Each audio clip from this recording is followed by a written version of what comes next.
So I put one half a cup, actually not half. So I put 1/4 cup of oil in the cooker. Then I cut the gourd into cubes. I put some zeera, which is the cumin seed, 1 teaspoon of zeera, some turmeric powder.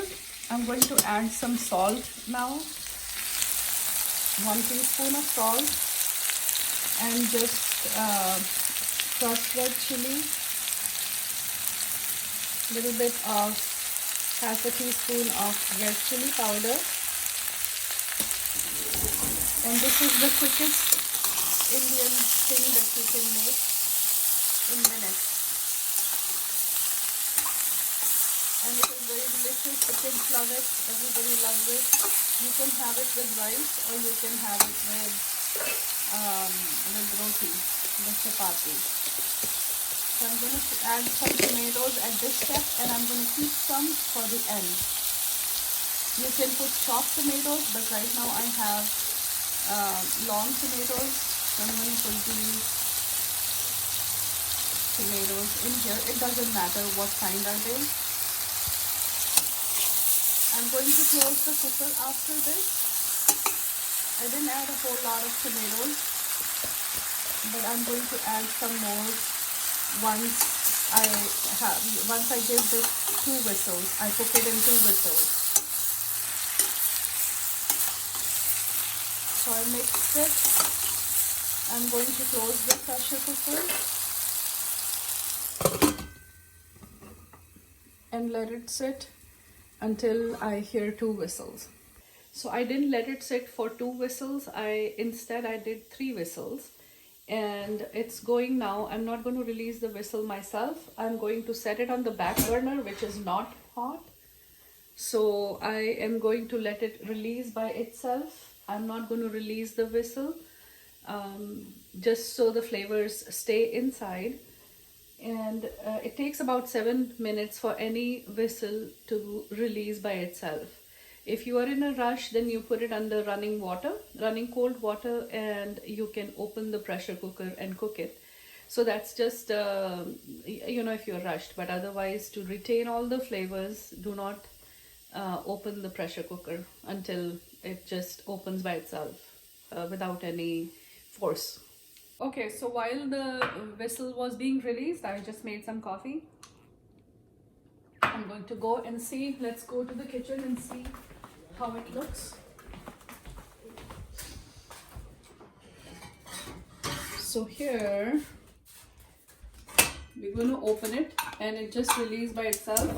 Now I am going to cook it on high heat. So see, 3 whistles were just appropriate. I had changed my mind and I said, let me do 3. So now you want to make sure that the flame is very high. You cannot cook it on medium, and you have to keep the flame open so we can dry out all the water. So all the spices that we had to do, we did it before pressure cooking it. There's nothing required now. People like this Indian gourd a lot with rice, so you can leave the gravy in there, the water in there. I didn't put any water. This water just came out of the gourd itself. So just so you know, if you wanted to dry it up. So this particular sabzi, curry, you can make in matter of minutes. You don't need anything fancy, no spices. Just remember that the spices that I used are these. That's it.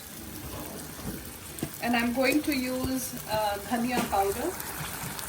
You can use any dhania powder. I make at home myself.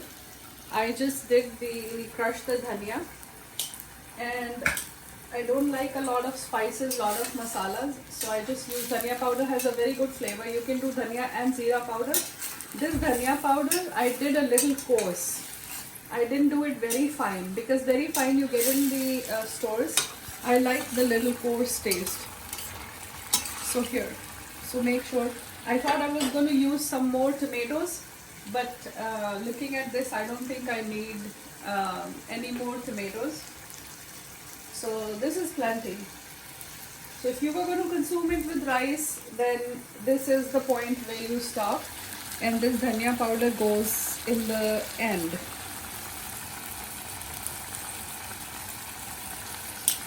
If you were going to do it, have it with roti, then you can keep going